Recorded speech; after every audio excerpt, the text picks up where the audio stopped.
All right, hello again. So today we're going to work on worksheet number 5 and just go over a couple of the problems in the worksheet to just talk about some of the ideas that are showing up. So we'll start here with problem number 4. It says, given an angle theta in standard position, find the coordinates of the associated point on the unit circle in exact form. Okay, so we're going to show how to use the unit circle to do this. And let's take a look at, part C, because this one requires a little bit more work than some of the other parts. All right, so this is going to be relying a little bit on some stuff that we've already covered in class. So if we want to graph negative 225 degrees, we know that this is 0 degrees, this is 90 degrees. If we're doing rotation in the counterclockwise direction, that's for a positive angle. Since our angle is negative 225 degrees, we are going to rotate in the clockwise direction.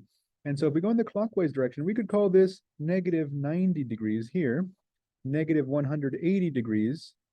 And then if we continue to rotate to the positive y-axis in the clockwise direction, this would be negative 270 degrees. So 225 is going to be somewhere in between these two values of negative 180 and negative 270.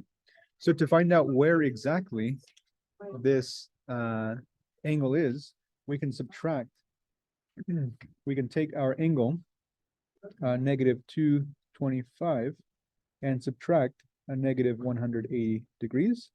And if we do a little bit of subtraction here, we end up getting negative 45 degrees. And so this difference here is 45 degrees. So which angle is this? Or which angle on the unit circle corresponds to negative 225 degrees? Just to review a little bit of what we did last time, the negative 225 degree angle is technically this entire rotation here from the positive x-axis. This is what we would call theta equals negative 225. That rotation there. And the reference angle, if you want to call it theta sub r, reference angle is a 45 degree angle. And so if we take a look at the unit circle, this matches up with this angle here, which is 135 degrees, which its associated point is negative square root of 2 over 2, comma, square root of 2 over 2. Right, it's highlighted there. And so that is the answer to this problem. The associated point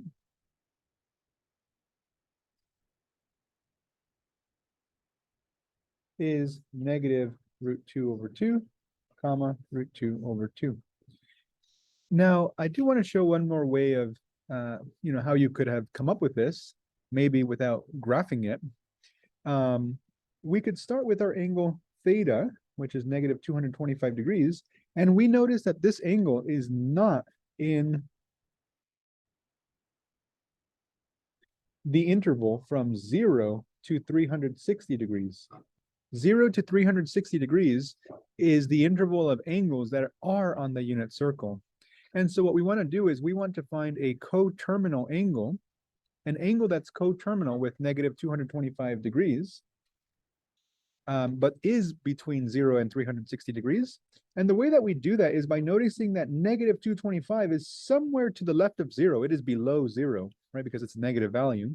So to find a coterminal angle, what we can do is we can add 360 degrees, one rotation around the circle. And if we add 360 degrees, we can do a little bit of arithmetic here on the side. That's 360 minus 225. 5, 10, 10 minus 5 is 5, 5 minus 2 is 3, and 3 minus 2 is 1. We get 135 degrees. And I'll call this theta sub c. This is an angle that is coterminal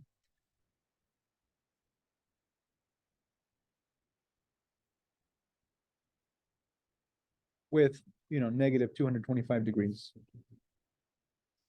And it's important to be able to find coterminal angles because, well, let's go ahead and graph it. Positive 135 degrees, theta sub c, would be this angle here in red. The rotation, it would now be in the clockwise direction. And so the initial side is here on the positive x-axis. And that's true for any angle that is in standard position. And the terminating side is in the exact same location as negative 225. So the associated point with both of these angles is the same. Okay, and so the reason this is important is because the sine of negative 225 degrees is going to be equal to the sine of any coterminal angle with negative 225. And since we know that the angle 135 degrees is coterminal with negative 225, then we can find the trig functions of negative 225 by looking at the trig functions for 135, okay, which are on the unit circle. Okay, so just let's talk a little bit more about the unit circle. So let's take this associated point that we just found, and let me copy this over here. So at a very minimum, we can say that this is an x coordinate and this is a y coordinate, right? It's a point. And using this x and y coordinate, we can use the Pythagorean theorem, x squared plus y squared equals r squared, to find the value of r. And then we will know x, y, and r, which are used in finding the sine of theta, which we define to be y over r, the cosine of theta, which was x over r, the tangent of theta, which is equal to y over x, the cosecant of theta, which is the reciprocal of sine, the secant of theta, which is the reciprocal of cosine, and the cotangent of theta, which is the reciprocal of tangent. So notice that all of these trig functions depend on x, y, and r in some way. And so if we know x, y, and r, we can find all of these 6 values. So let's go ahead and for one of these points on the unit circle, let's just use the one that we have here, negative square root 2 over 2, comma square root 2 over 2. Let's go ahead and find the value of r. If we plug in negative square root 2 over 2 for x and we square that, we plug in the square root 2 over 2 for y and we square that, we're going to solve for r. A negative number squared is positive. The square root of 2 squared is the square root of 4, which is 2. And then the denominator 2 squared is 4. So we get 2 over 4 plus 2 over 4 equals r squared. And 2 over 4 is 1/2. So this is really 1/2 plus 1/2, which we know is 1. If you just add the two fractions together, you get 4 over 4, which is still 1, equals r squared. And then if we take the square root of both sides, we get the square root. Officially, there are 2 solutions to this equation, plus or minus 1. But when we define these trig functions, we said r, the length of the hypotenuse, will be larger than 0. So r is equal to 1 in this case. And it shouldn't come as a surprise that r is equal to 1, because we're talking about the associated point on the unit circle. The reason this is called the unit circle is because the radius of the circle is 1 unit, which is just 1. The radius of this circle is equal to 1. And you can see that by looking at, just any, the origin to any point. This one, it's more obvious on this line segment here, that's 1 unit long. And it turns out we just calculated that this line segment here is 1 unit long as well. The radius, r, the value of r, when you're talking about the unit circle, is always going to be 1. Okay, so just remember that. If we're talking about the unit circle, the value of r is 1. If we're not talking about the unit circle, we're talking about some triangle or some other point that's not on the unit circle, then r might not be 1. But in a few of these problems on this worksheet, we're referring to the unit circle, so r is 1. All right, So this isn't part of the problem. The problem just asked for this associated point. So this was the answer here. But let me go ahead and ask a couple other questions, like what is the sine of 135 degrees? Well, we just said that sine is defined to be y over r. So we can use the y value in the associated point, the square root of 2 over 2, divided by r, and r here is 1. And so this is just the square root of 2 over 2. The sine of 135 degrees is the square root of 2 over 2.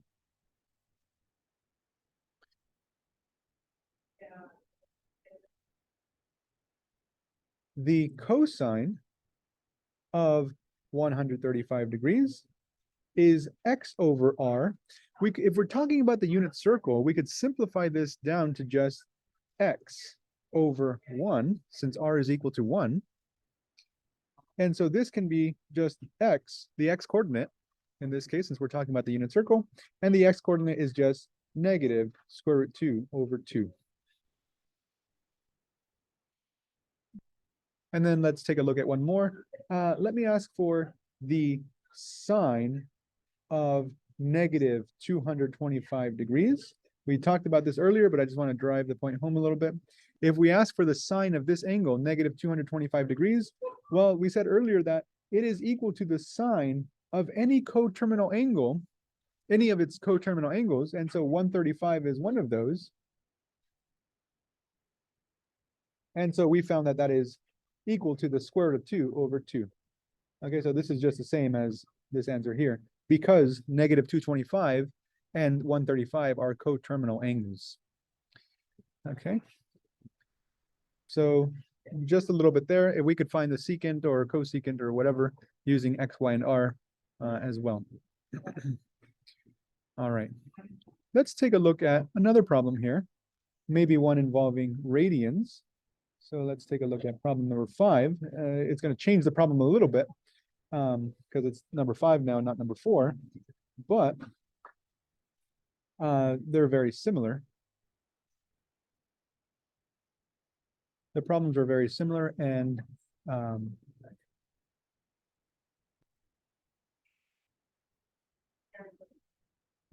except we're talking about an angle in radians here. So it says, find the exact value of each trig function for the given angle. Okay, so let's just take a look at what we have here. Secant of 29 pi over 6. Now, there are some ways to simplify this problem. There are many ways to do these problems. And I'm going to show one way. And then if you can think of another way that's, you think is better or, works better for you, feel free to use a different method. That's fine. There's a lot of good videos out there. Khan Academy, or maybe you're reading some notes online or whatever. There are many ways to do this problem. So I want to mention that this is not the only way to do it. So what I'd like to do is I like to think about this angle here, 29 pi over 6. And I ask my students, how many times does 29 go into, does 6 go into 29? And the answer is 4, right? Because 4 times 6 is 24. And then we have a remainder of 5. So 29 over 6 is 4 and 5/6. So really we have 4 and 5/6 pi, which is that between 0 and 360 degrees? Since we're working in radians now, I should really ask, is that between 0 and 2 pi radians? And the answer is no, because this is 4 pi radians or more. This is more than that. So what we should do is, just like earlier, we found a coterminal angle. This angle was too low, so we added 360 degrees. This angle here, 29 pi over 6, is too high, so I'm going to subtract 360 degrees or 2 pi radians. I'm going to do this in radians. So this is a little bit of side work here, like scratch work on the side here. Let me do this. So 29 pi over 6, I subtract 2 pi. Now I have fractions here, so I need to get a common denominator. So I'm going to multiply the bottom and top by 6 to get a common denominator. So this is 29 pi over 6 minus 12 pi over 6. If I subtract those two, I get 17 pi over 6. And then I ask myself again, is this between this angle here, 17 pi over 6, between 0 and 2 pi? And if I divide 6 into 17, let's see, how many times does 6 go into 17? It goes in 2 times with a remainder of 5 again. So this is more than 2 pi. This is 2 and 5/6 pi, which is more than 2 pi. So it's not on the unit circle yet. So I'm going to subtract 2 pi again. Now, as you do this more and more times, you'll gain more experience with these fractions. And we can just write 17 pi over 6 minus 2 pi, but let's write it with the denominator of 6 already. So 12 pi over 6 is what I'll subtract, and I get 5 pi over 6. So now this is a value between 0 and 2 pi. Again, we can do our little test here. If I divide 6 into 5, well, 6 doesn't even go into 5, not even once. So we're close to, we're close to 0 pi, between 0 pi and 1 pi. And we can also, if you get very familiar with the unit circle, you can see 5 pi over 6. Hopefully you recognize that number and you say, well, yeah, that's on the unit circle. I just know that because I'm familiar with it. I've seen it on there before. And so there's 5 pi over 6. So we're on the unit circle now. So what we can say is the secant of 29 pi over 6 is equal to the secant of 17 pi over 6. This was an intermediate step, so I'll write it in there. And that's equal to the secant of 5 pi over 6. And the secant of 5 pi over 6, if we remember the secant of theta, how we defined that earlier, secant of theta was, I always forget, that's the reciprocal of cosine. So it is r over x. So now we go over on the unit circle here. I have it on the left-hand side. We go over to 5 pi over 6. And remember, we said r is equal to 1 if we're talking about the unit circle. And so this is going to be equal to r over x. I'll write it down, r over x, which is equal to 1 over x is negative square root 3 over 2. Here I'm dividing a number by a fraction. If you remember, we can divide that by taking the second fraction, flipping it, doing the reciprocal here, and multiplying. So our answer comes out to a negative 2 over the square root of 3. And if I'm not mistaken, Alex, the online homework system, will have you find the, or rationalize this. So we can rationalize this by multiplying by the square root of 3 on the bottom and the square root of 3 on top. Yeah. And this gives us negative 2 with the square root of 3. On the bottom, we have the square root of 3 times the square root of 3. That's the square root of 9. But we know what the square root of 9 is. That is 3. So this is our answer. Well, and actually, let me just box the answer. This is the answer here. Yeah, the secant of 29 pi over 6 is equal to negative 2 square root of 3 over 3.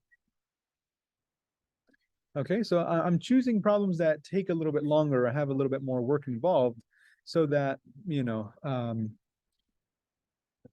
we can see how this is kind of worked out, I guess. Yeah, so to do an easier problem, maybe we can do an easy one here.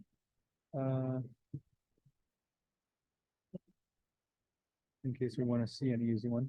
The cosine of 5 pi over 6, just really quickly here, I'm not even going to really write anything down. The cosine of 5 pi over 6, we go over to 5 pi over 6, which is the same angle, the same kind of reference angle that we were looking at earlier. And the cosine is x over r. R is equal to 1, so the answer for part A is just negative square root of 3 over 2. So, some of these problems are easier and require less work. But I'm trying to pick some that are more challenging to kind of show some of the work that you might encounter for some of the more difficult problems. All right. Hopefully that's okay. Number 6. Let's take a look at number 6. This is a nice problem. And I'm in between classes here, so I might go a little bit quicker on these last two so I can make it to class on time. But you can always slow the video down a little bit or pause and go back. We'll take a look at one of these problems. Let's choose part D. And this is a nice problem here. It says, find the missing coordinate for the point on the unit circle. As soon as you hear on the unit circle, we should say r equals 1, right? In the stated quadrant. Okay, so let's go ahead and take a look here. In quadrant 3, this is quadrant 1, quadrant 2, and quadrant 3.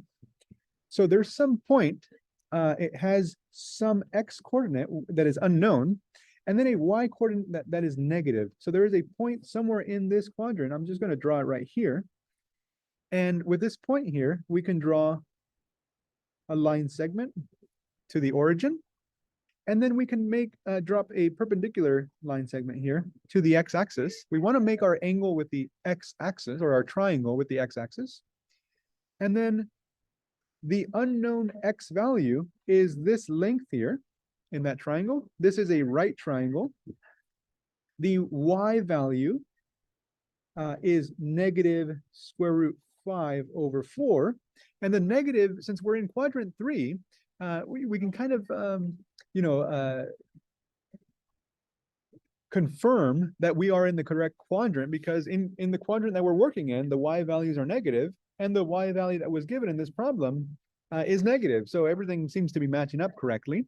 Not only can we say that, but the x value that we're going to find, we know should be negative. We should end up with a negative answer because we're in quadrant 3, and that has, every point in quadrant 3 has a negative x value. Okay, and then the hypotenuse, the length of this hypotenuse here, since we're on the unit circle, this has length 1. Okay, all right.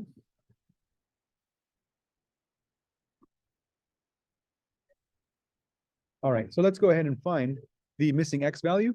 Well, here we have a right triangle with two coordinates and a missing coordinate. The Pythagorean theorem can be used here, right? So maybe that wasn't completely apparent right away. Maybe it was, here you were given a point, x comma y. You had the y value, you had the r value, since we're on the unit circle. X is missing, and we know that x squared plus y squared equals r squared. So we can just plug in and solve. Let's go ahead and plug in. X is unknown, so we'll leave that as x squared, plus y is negative square root 5 over 4, that is squared, equals r, which is 1 squared. If we square negative square root 5 over 4, maybe I'll write it out here. When we square it, we're multiplying it twice. And so what do we get on the top? The negatives cancel. The square root of 5 times the square root of 5 is the square root of 25. But the square root of 25 is 5. We get 5, and then 4 times 4 on the bottom is 16. The x squared, that just stays the same. 1 squared is 1. So we can write the right-hand side as, instead of 1, we can write it as 1 over 1 and multiply by 16 to get a common denominator. Since our next step is going to be to subtract the 5/16 to the other side, we want to get a common denominator. So we have 16 over 16 on the right-hand side.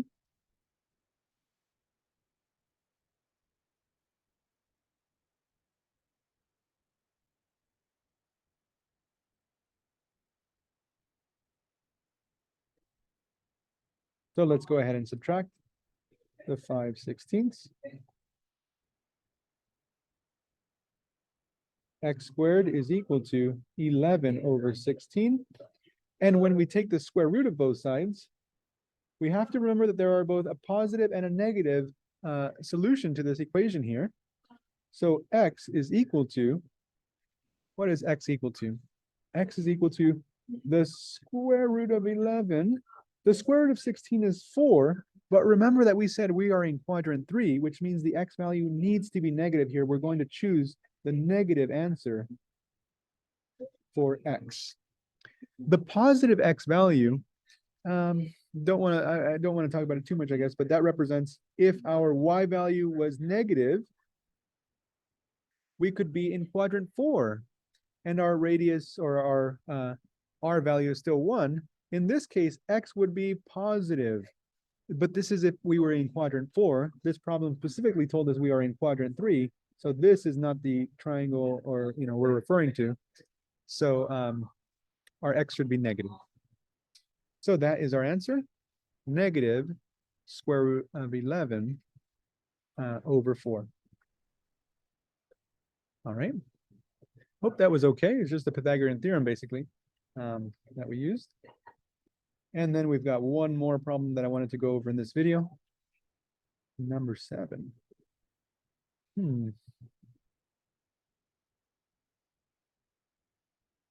Number 7.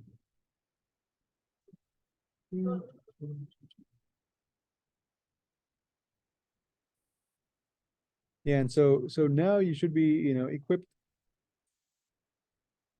to go over problems 4, 5, and 6 on your own. You can try those on your own.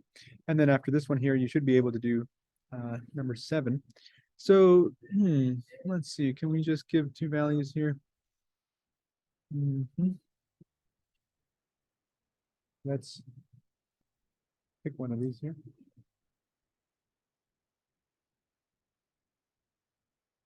All right, so we'll do part B here because this one has some important information that we should cover.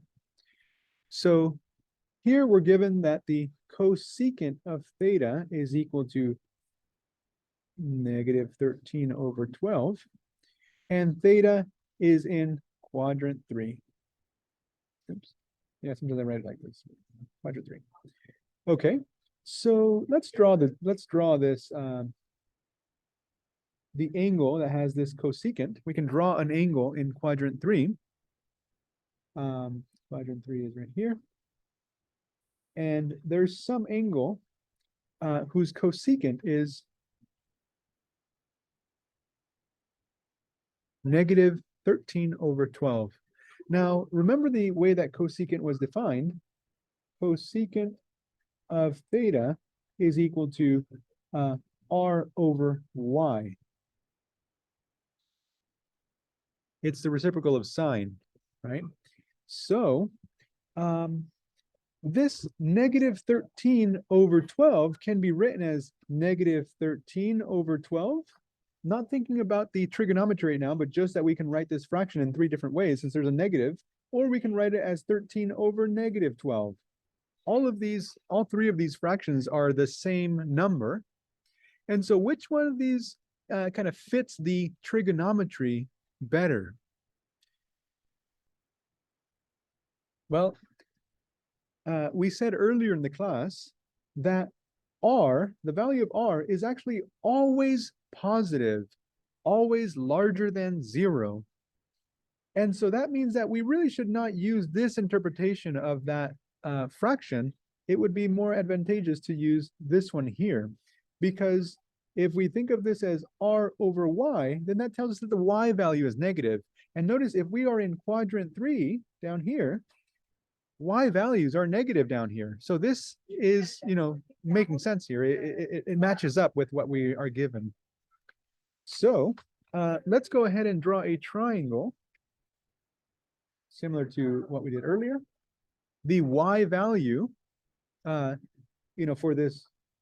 this point here is going to be, it's in the negative direction. So it's 12 units long, but it's in the negative direction. So we'll put negative 12. The hypotenuse length, r, is equal to 13. And then the adjacent side, we don't know that value there, the value of x. Now, again, we're in quadrant 3, so that x value is going to be negative. And we can solve for it using the Pythagorean theorem. Okay, So let's go ahead and use the Pythagorean theorem. Remember, it's x squared plus y squared equals r squared. X is unknown, y is -12, r is, so now r is 13. Some of my students were, a little bit confused. Some people were thinking that r was equal to 1. Notice that in this problem, no mention was made of the unit circle. So we're not talking about a point that is on the unit circle anymore.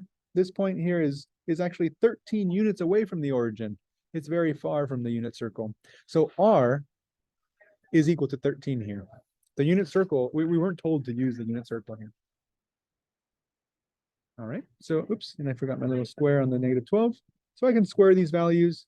12 squared is 144. 13 squared is 169. If I divide, or if I subtract 144, then I get x squared is equal to, and then I can do this on the side here, 169 minus 144, that's 5, that's 2, that's 0. This is 25. So 25.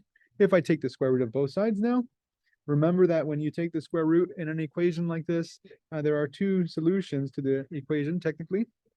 So x is equal to, well, put plus or minus 5, but we need to keep in mind that we're talking about, right now, we're restricted to quadrant 3, and quadrant 3 has negative x values. So x equals -5. So now that we have x, we know x is equal to -5. We know y is equal to -12. We know r is equal to 13. Armed with this information, we can find the cosine of theta, which we're asked for. The cosine of theta is equal to x over r. And for this angle theta, notice we actually don't even know what the angle theta is. It could be some angle, between 180 degrees and 270 degrees. We don't really know, and it doesn't really matter, actually. We don't need to know what the actual measure of the angle is. With the information that we were given, we can find the cosine of theta just with knowing the cosecant of that angle and the fact that it's in quadrant 3. So the cosine of theta is equal to x over r. This is -5 over 13. Yes. We got that. And then the cotangent of theta. The cotangent of theta is x over y. X over y, that is -5 over -12. These negatives can cancel, so we get 5 over 12. Okay. What if we wanted the sine of theta? Since I got a couple minutes here left before my class starts. The sine of theta is equal to, how did we define this? Y over r. So we can find that by taking the y value. Y is -12. R is 13. So that's one way we could find it, just by finding y over r. But notice that we actually could have found the sine of theta, and this is probably why we weren't asked for the sine of theta, without doing much work. Recognizing that the cosecant of theta is the reciprocal of the sine of theta, we can see that these two numbers are just reciprocals of each other. So that would have been another way we could do this problem. At least, or for sine of theta, if we wanted to find sine of theta. All right. And then just a little quick thing that I want to mention, because I didn't get a chance to mention it in my class, is that the tangent of theta, which we just gave, SOHCAHTOA, opposite over adjacent, or y over x. It turns out that the tangent of theta can be found. The tangent of theta can be found by dividing the sine of theta by the cosine of theta. Sometimes this comes in handy, so I'll just give that here. The sine of theta over the cosine of theta. And to prove this, we can say, well, the sine of theta we define as y over r. The cosine of theta we defined as x over r. And if we divide these fractions by flipping the bottom one and multiplying, then we see that the r's would cancel and we get y over x, which is exactly how we define the tangent of theta. So this is a nice identity to know. And so we can use this right now to find the tangent of theta. This is the sine of theta, which we found here to be negative 12 over 13, divided by the cosine of theta, which is negative 5 over 13.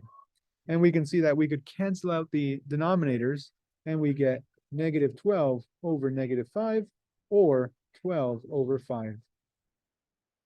And this might look very familiar to you, because we found the cotangent of theta earlier, and we know that the cotangent of theta and the tangent of theta are just reciprocals of each other.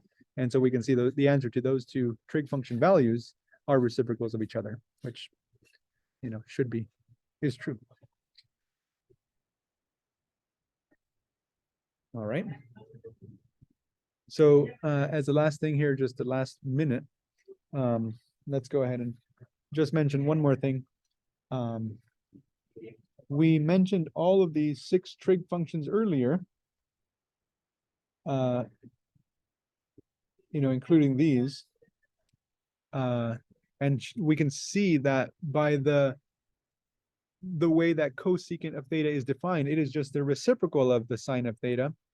But another thing that I left off here is this. Yeah, let me go ahead and just squeeze it in here.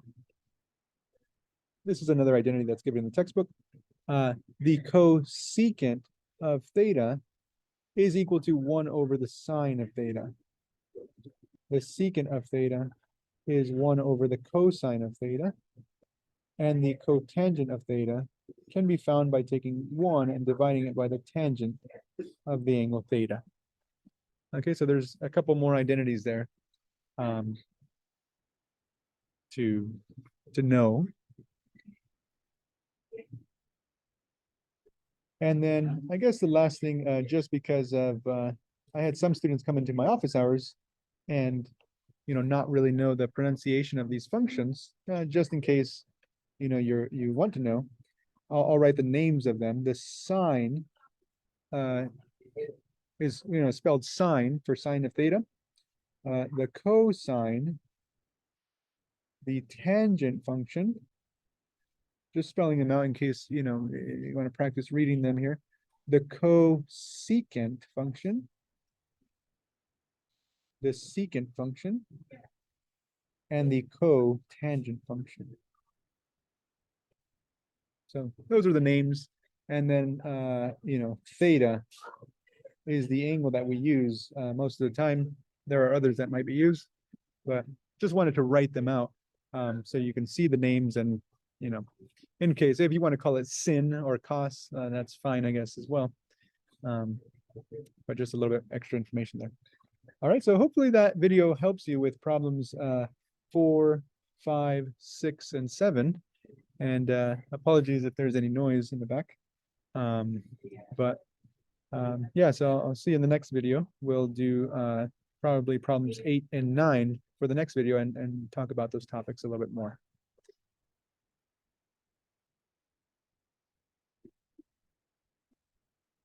Ah.